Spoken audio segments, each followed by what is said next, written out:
खबरों में बने रहने के लिए बेल आइकन दबाएं और फर्स्ट इंडिया न्यूज को सब्सक्राइब करें। चलिए आगे बढ़ते हैं और बात करते हैं कि प्रदेश में सरकारी रियायत लेकर संचालित हो रहे निजी अस्पतालों में कोरोना का फ्री इलाज होगा। सुप्रीम कोर्ट की गाइडलाइन के बाद चिकित्सा विभाग ने इसके लिए एडवाइजरी निकाल दी है। इसके साथ ही अन्य मुद्दों को लेकर मंत्री रघु शर्मा से खास बातचीत की है हमारे सहयोगी विकास शर्मा ने। कोरोना की रोकथाम के लिए फील्ड में युद्ध स्तर पर प्रयास जारी है। हमारे साथ मौजूद है चिकित्सा मंत्री डॉक्टर रघु शर्मा।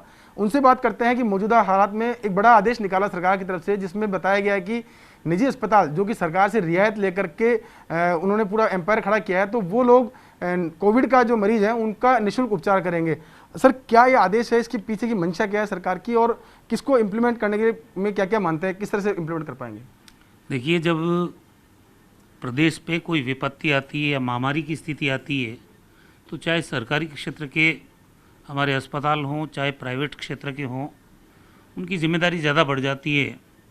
जो कोरोना महामारी को लेके जिस तरह की व्यवस्थाएं सरकारी अस्पतालों में पूरे प्रदेश में रही है, उसी का नतीजा रहा कि अब पॉजिटिव केसेस जो ओरिजिनल संख्या को अगर हम देखें तो 199 केसेस रह गए हैं, और जो हमारे अगर प्रवासी और माइग्रेंट लेबर्स को देख के कुल फिगर जोड़ते हैं तो भी 2742 पॉजिटिव केसेस एक्टिव रूप के रूप में भी हैं हमारे यहाँ।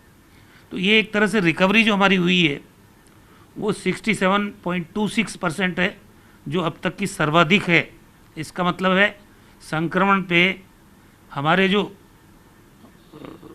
मेडिकल डिपार्टमेंट की टीम ने संक्रमण पे काबू पाया है, और संक्रमण का ग्राफ न केवल फ्लैट हुआ है बल्कि ये डाउन होने की स्टेज में भी आया।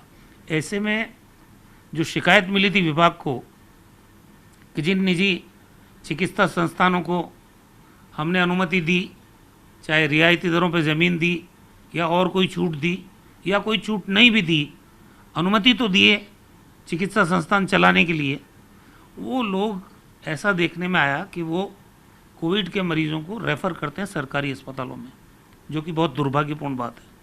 इसीलिए विभाग के द्वारा ये आदेश निकाला गया है कि वो इस बात को सुनिश्चित करें कि कोविड के जो पेशेंट प्राइवेट अस्पतालों में या निजी चिकित्सा संस्थानों में आते हैं उनका निःशुल्क इलाज सुनिश्चित करें, अन्यथा विभाग को उनके खिलाफ कार्रवाई करनी पड़ेगी। सर, जी जो आदेश है इसमें सर जैसे कोरोना के जो टेस्ट हो रहे हैं उनकी भी रेट ली जा रही, एक एक मरीज से दो बार टेस्ट करा के रेट ली जा रही, उनसे 9,000 रुपये तक रेट ली जा रही सर दोनों से। देखिए, इसी तरह के प्रकरणों को तो सरकार देखेगी अगर ये शिकायतें मिलती है, क्योंकि सर्वोच्च न्यायालय की भी भावना यही है कि निजी चिकित्सा संस्थानों को आगे आकर निःशुल्क लोगों की चिकित्सा सुविधा करनी चाहिए सुनिश्चित। अब इसमें अगर इस तरह की शिकायतें कि ज़्यादा पैसे वसूल करने की बात है या निःशुल्क चिकित्सा नहीं करने की बात है, ये हमारे संज्ञान में आते ही हमने विभाग के अधिकारियों को कह दिया है कि आप तत्काल उनके खिलाफ कार्रवाई करें, और ये कार्रवाई की जाएगी। सर, एक सवाल ये भी है, प्रवासी राजस्थानी जब आए थे एकाएक केस बढ़े हैं, लेकिन अब स्थिति काफ़ी हद तक कंट्रोल में नज़र आ रही है। क्या लगता है सर आपको आगे आने वाले टाइम में क्या रिकवरी रेट रहेगी, या मौजूदा स्थिति में क्या हालात है?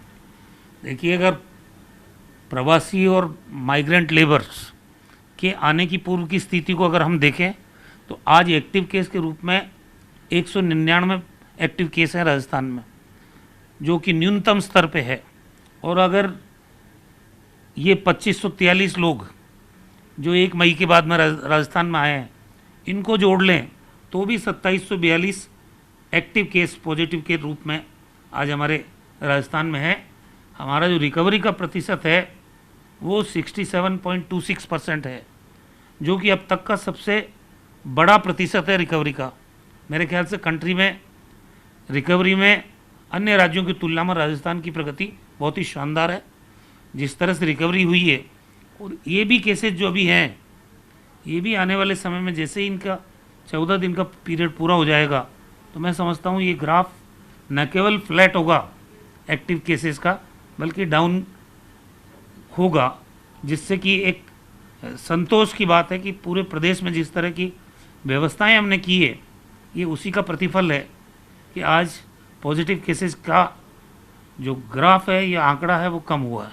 सर, आज प्रदेश का सबसे बड़ा अस्पताल जिसके लिए लोग उम्मीद कर रहे थे 2.5 महीने से, आम पेशेंट जो परेशान हो रहे थे, आज वो खुल गया है। सर, आगे की क्या व्यवस्था रहेगी वहाँ के लिए, RUHS में मरीज जो शिफ्ट किए हैं उनके लिए? देखिए, हमने 3 शिफ्ट में डॉक्टर्स को, जो डॉक्टर्स RUHS में जो कोविड के पेशेंट्स हैं जो यहाँ से वहाँ शिफ्ट किए गए हैं, उनकी देखरेख की भी समुचित व्यवस्था की है। और 3 शिफ्ट में वहाँ पर यहाँ से बसें लगा के उनको भेजा जाएगा और वापस लाया भी जाएगा। और इस बात को सुनिश्चित किया जाएगा कि कोविड पेशेंट जो भर्ती हैं RUHS में, उनका भी बराबर इलाज सही ढंग से हो सके। उसके अलावा SMS अस्पताल में, जो सबसे बड़ा अस्पताल है राजस्थान का, लंबे समय से अन्य बीमारियों के मरीज़ यहाँ नहीं आ पा रहे थे क्योंकि कोविड के पेशेंट्स यहाँ भर्ती थे। इसको हमने कोविड फ्री किया है और आज से ही यहाँ पे अन्य जो बीमारियाँ हैं, हालांकि वो पहले भी चालू थी लेकिन डर की वजह से आ नहीं रहे थे लोग, अब इसको हमने सामान्य बीमारियों के लिए शुरू किया है। चरक भवन में OPD ज़रूर चल रही है, उसको भी शिफ्ट जल्दी हम करेंगे ताकि चरक भवन में भी जो चिकित्सा सुविधाएं आम व्यक्ति को मिलती है वो भी वापस सुचारू रूप से चले। उसको फार्मेसी कॉलेज में जल्दी ही शिफ्ट किया जाएगा। कुल मिला के उद्देश्य ये है कि राजस्थान में जो अन्य बीमारियों के मरीज़ हैं उनको भी पर्याप्त चिकित्सा सुविधा मिले। 550 OPD वैन हमने चलाई, लाखों लोग उनके माध्यम से भी ग्रामीण क्षेत्रों में भी अपनी चिकित्सा सुविधाएं अन्य बीमारियों की ले रहे हैं।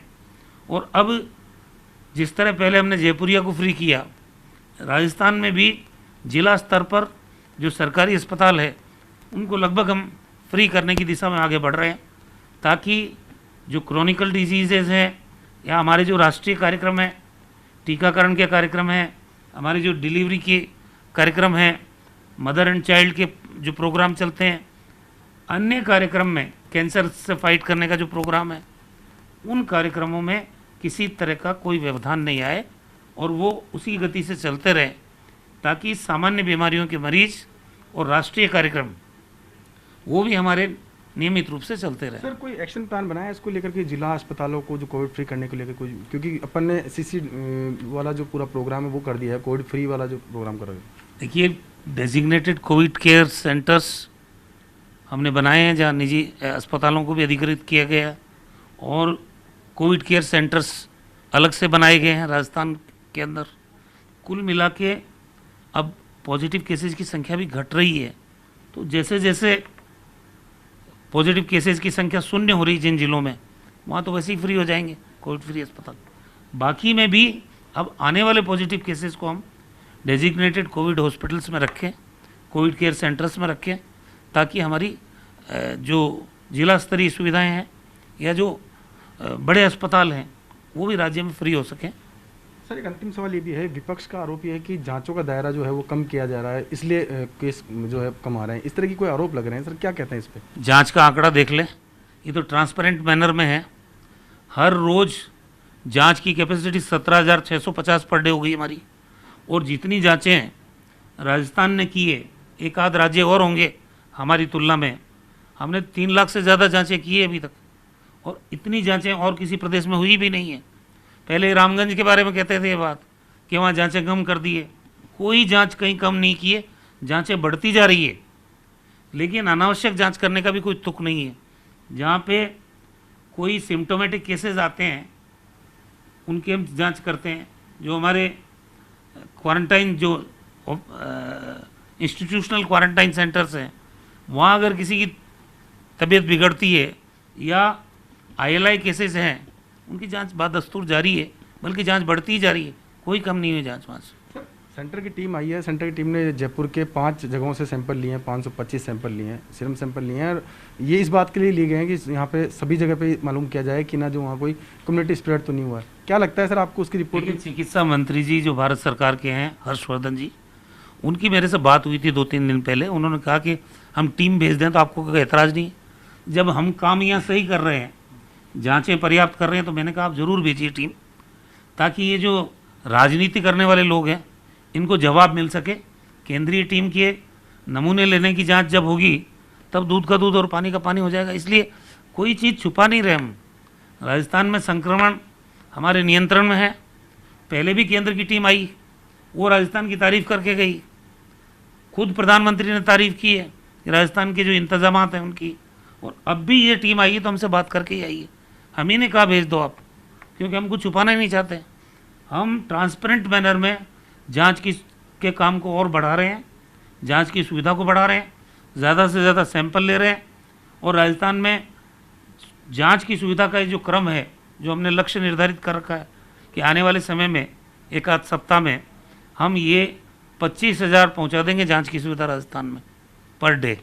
ये पहुँचेगी, कोई दिक्कत नहीं है। सर एक सवाल और कि लोग अभी भी डर के माहौल में हैं, अस्पतालों में आने से बच रहे हैं। कई लोग तो ऐसे जो जिनकी घर पे डेथ हो रही है, तो उनसे क्या अपील करना चाहेंगे, क्योंकि अब जिस तरह से कोविड फ्री अस्पताल की भी सुविधा मिलने लगी है, तो लोगों से क्या अपेक्षा करते हैं? देखिए, आम आदमी को किसी भी प्रकार से कोई भय का वातावरण नहीं बनना चाहिए। कोरोना से जितनी मौतें हुई है, 193 मौत हुई है आज तक, मौत का परसेंट भी हमारा 2.2 के आसपास ही रहा है, और इनमें भी जिनके कोमॉर्बिडिटी गंभीर बीमारियां थी, समय पे जो लोग अस्पताल नहीं पहुंचे, और जिनकी 60 साल से ऊपर की उम्र थी, उन लोगों की ज़्यादा मृत्यु हुई है। घबराने जैसी तो कोई बात है ही नहीं। स्वाइन फ्लू का मौत का आंकड़ा हमारा इससे ज़्यादा था, क्योंकि इस बीमारी का इलाज नहीं है, अभी कोई वैक्सीन नहीं बना है, इसलिए लोगों में भय का वातावरण है। लेकिन डरने से काम चलेगा नहीं। अल्टीमेटली आपको अस्पताल में समय पे आप आते हैं तो आपका इलाज संभव है। हमने प्लाज्मा थेरेपी शुरू की है, जो गंभीर रोगी थे उनको बचाया है यहाँ पे एसएमएस अस्पताल में ही। तो कुल मिला के हमारे डॉक्टर्स जिस ढंग की यहाँ ट्रीटमेंट की सुविधा विकसित की है उन्होंने, वेंटिलेटर पे भी बहुत कम लोग हैं आज, आईसीयू में भी बहुत कम हैं, लेकिन जो भी क्रिटिकल कंडीशन में होते हैं उनको दिखाने से परहेज नहीं करना चाहिए, डरना नहीं चाहिए। तत्काल चिकित्सक को दिखाइए, आपको बचाया जा सकता है। मैं आपके चैनल के माध्यम से प्रदेश के तमाम लोगों को ये अपील करना चाहता हूँ कि जब कभी आप ये लक्षण महसूस करें तो टेस्ट भी कराएं, जांच भी कराएं, अस्पताल में भी दिखाएं, आपका जीवन बचाया जा सकता है। तो ये थे हमारे साथ चिकित्सा मंत्री डॉक्टर रघु शर्मा, जिन्होंने कहा कि किस तरह से सरकार की प्लानिंग है आगे के लिए, और साथ में लोगों से अपील भी करी है कि कोरोना से डरे नहीं, अगर कोई बीमार होता है तो उसका ट्रीटमेंट कराने के लिए अस्पताल पहुंचे। उम्मीद यही है कि जनता भी इस बात को समझेगी और अस्पतालों में भीड़ भाड़ करने के बजाय जो बीमार व्यक्ति है उसके साथ एक व्यक्ति पहुँच करके उसका ट्रीटमेंट कराया जाएगा। कैमरा पर्सन विनोद के साथ Vikas Sharma, first India news, Jaipur.